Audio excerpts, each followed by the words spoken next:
Welcome to the Project Zion podcast. This podcast explores the unique spiritual and theological gifts Community of Christ offers for today's world.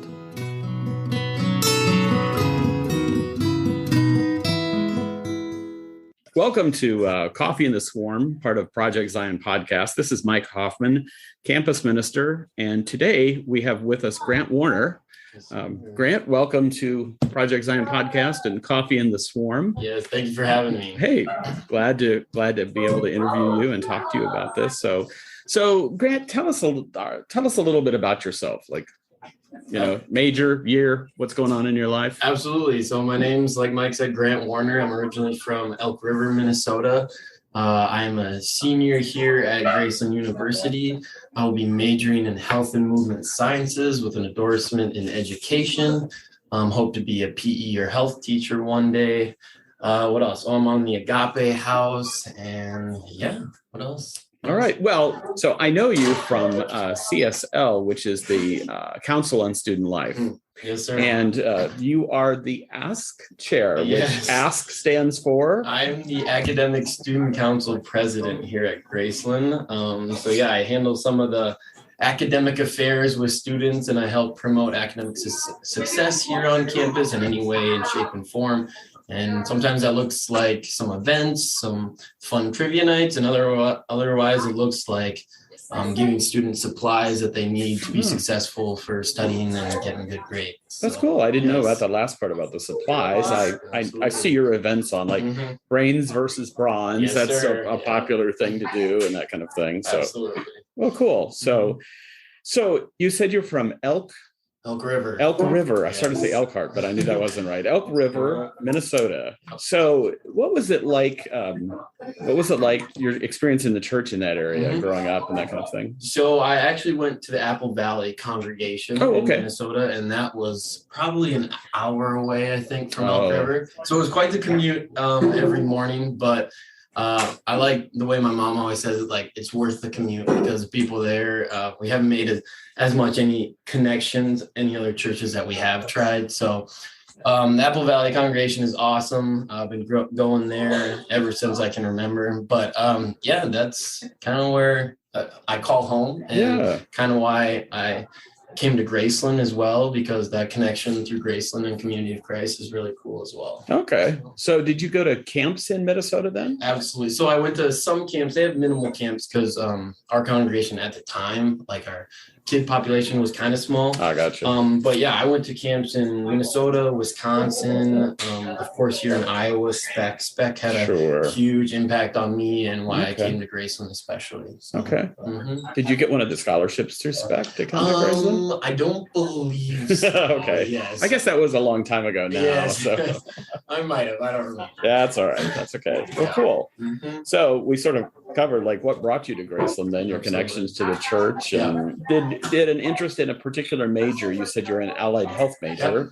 So that's a relatively new major. Was that your major from the beginning? Or? So I actually came in freshman year and had no clue what I wanted to do. Okay. Didn't have a major decided. Was kind of floating around the classes, trying new things. I tried some communication classes. I tried, what else? There were some other classes. I'm huge into sustainability, so I tried a lot of sustainability classes, which I'm also getting an endorsement in as well as sustainability. Really? So to teach sustainability? Yeah, so I've been thinking about how that's going to look too, but to teach sustainability would probably be ideal, and I think would be really cool. And if I could get that program maybe started in a school one day. But that's just something I was super passionate about, so thought I could maybe use it in my career later in life. But that's really cool. Yes. So a lot of times we talk about the Graceland experience, which I'm always intrigued about because I didn't go to Graceland as an undergrad. But how would you define your Graceland experience, or how the term in general? I mean, so like I said, I've been coming to Community of Christ and also coming to Graceland ever since I can remember, because My family has always come to Graceland. I think I don't want to give the wrong number. I think I'm like the 59th person in my family to attend Graceland. Wow. Okay. So I've always heard stories growing up about this amazing Graceland experience, this campus that we call home and all that stuff.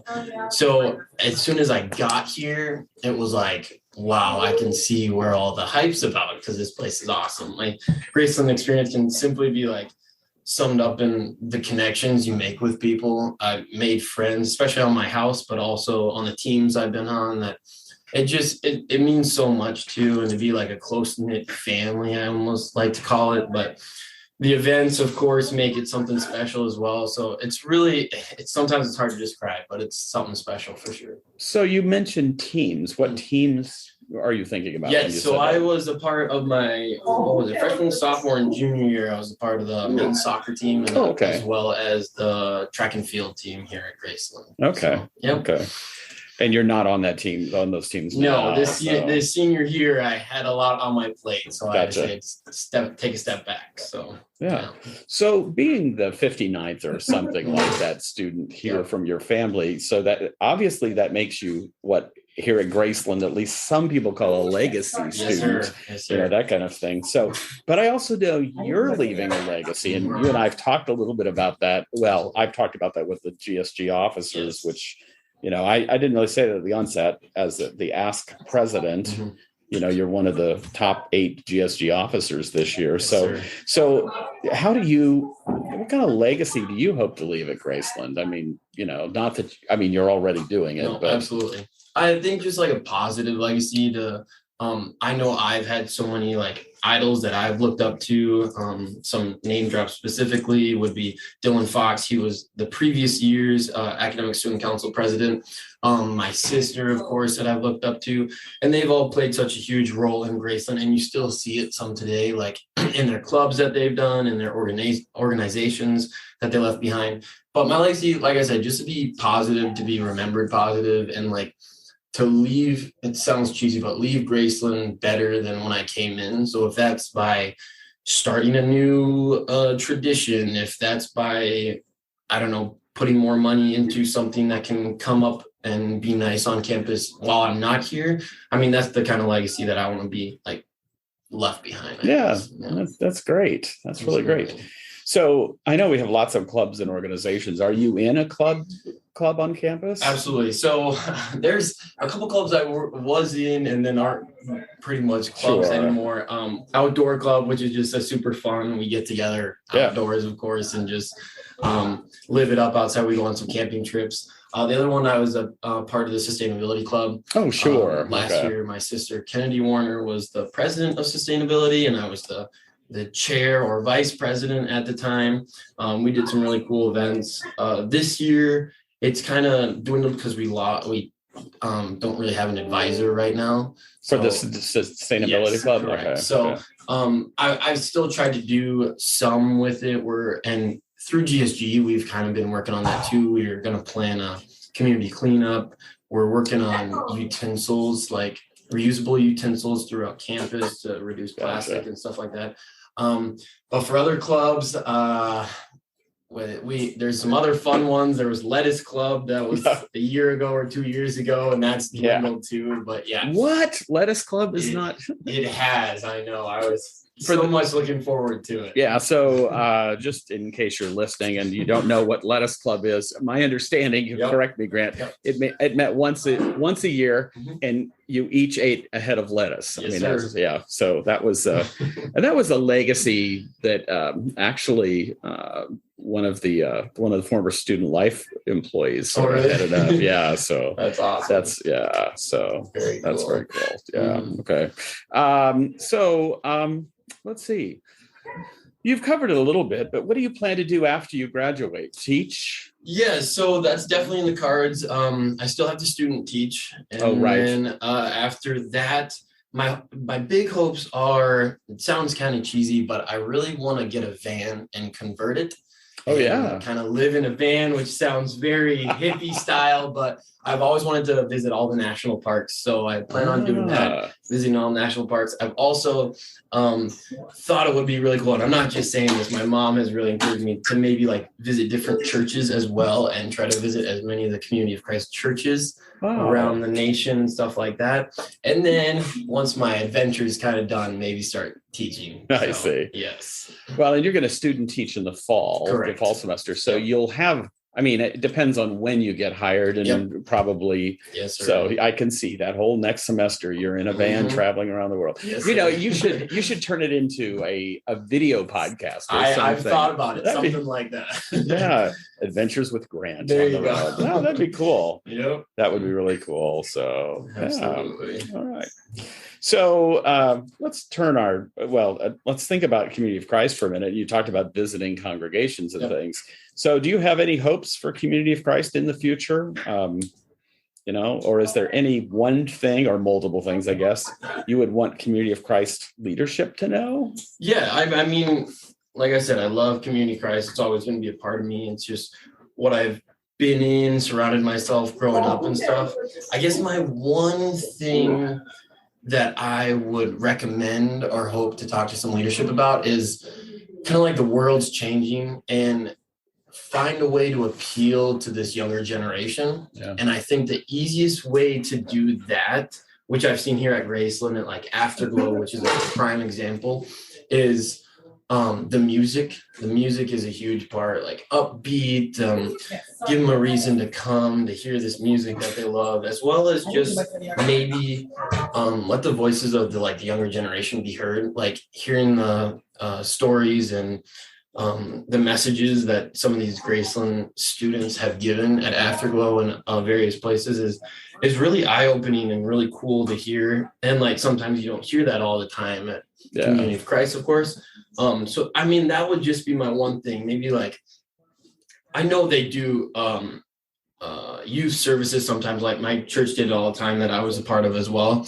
But like I said, just to try to appeal to the younger generation, I think would go a long way. Yeah. Mm-hmm. So if we were talking about how to appeal, I mean, you know, I think, and I'm not trying to put you on the spot here, but I think that's sort of a helpful thing to know. Mm-hmm. Like, okay, so music is one. Yep. When you talk about, like when you think about or talked about the message and that kind of thing, how would you describe a message that would be meaningful to you? Yeah. I mean, and my mom's always been like a huge speaker and very good at, I think very good at giving messages. And her advice is literally just make it personal. Okay. And I think when I hear a personal story from, of course, a college, it could be an athlete or just a college student, and I can relate to it, I'm like 100% more intrigued and or even it doesn't have to be a college or anyone. If they're saying I was walking down the street and this happened, I'm like, wow, I can picture what's happening and I can relate to what's happening and stuff like that. I think is a lot more easy to connect to rather than I don't know, like back in the olden days, I can't really relate to that kind of stuff. So maybe not so much. I'm not trying to put words in your mouth, but maybe not so tied to the scripture, but sort of tied to your own experience. Absolutely. It sounds to me like vulnerability might be built into that too. Yep. Like when we've invited students to speak, a lot of times it's from their, their struggles on campus and personally and that kind of thing. Mm-hmm.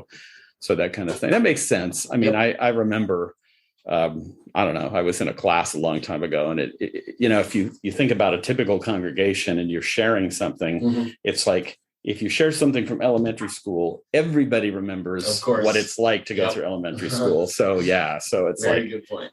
So that would be the same for college students. So, For sure. Yeah, well, that's good. I know we've been talking about, our campus ministries team has talked about, looking at worship a little differently and doing some things, and we've been experimenting with it. So, well, very good, Grant. Is there anything else you'd like to share about you, Graceland, the church, the future? Oh gosh, I don't know. I'm just really excited to see where it goes. I know COVID has kind of struggled a whole lot, but I'm super excited to go back home because Apple Valley has just opened their doors once again. Good. Yeah. So my family has sent me some videos and messages, and it just feels like it makes me feel good inside that things are getting back to normal and the people are there. I mean, it's hard to do. It's also hard to do that over a screen too. And it's hard, but I mean, we made it work. So So your congregation did meet over Zoom or over something, over technology. Every Sunday we did over Zoom, and I mean, it worked pretty well. But like I said, it's hard behind a screen and like errors with the computer and stuff like that. So, exactly. I've been in a few situations like that where suddenly you lose the feed and you lose connection. And it's always makes sense. So never good. So it probably should have something I covered else. So I know you've had 2 sisters attend Graceland. Are you the youngest? I am the youngest of 3 sisters. Oh, 3 sisters. All 3 of those sisters attended Graceland. Oh, wow. My mother attended Graceland. Both her parents attended Graceland. There's just, you name it. All my cousins pretty much have attended Graceland. You name it. They probably had a footprint here at Graceland. Probably so. Yes, sir. So your family's left quite a mark on Graceland. I'd like to think so, yes. So, all right. Grant, thank you for coming and talking to us today. Absolutely. Thank you, Mike. All right. Thanks.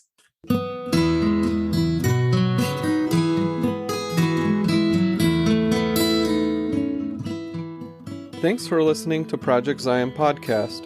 Subscribe to our podcast on Apple Podcast, Stitcher, or whatever podcast streaming service you use, and while you are there, give us a 5-star rating. Project Zion Podcast is sponsored by Latter-day Seeker Ministries of Community of Christ. The views and opinions expressed in this episode are of those speaking and do not necessarily reflect the official policy or position of Latter-day Seeker Ministries or Community of Christ. The music has been graciously provided by Dave Hines.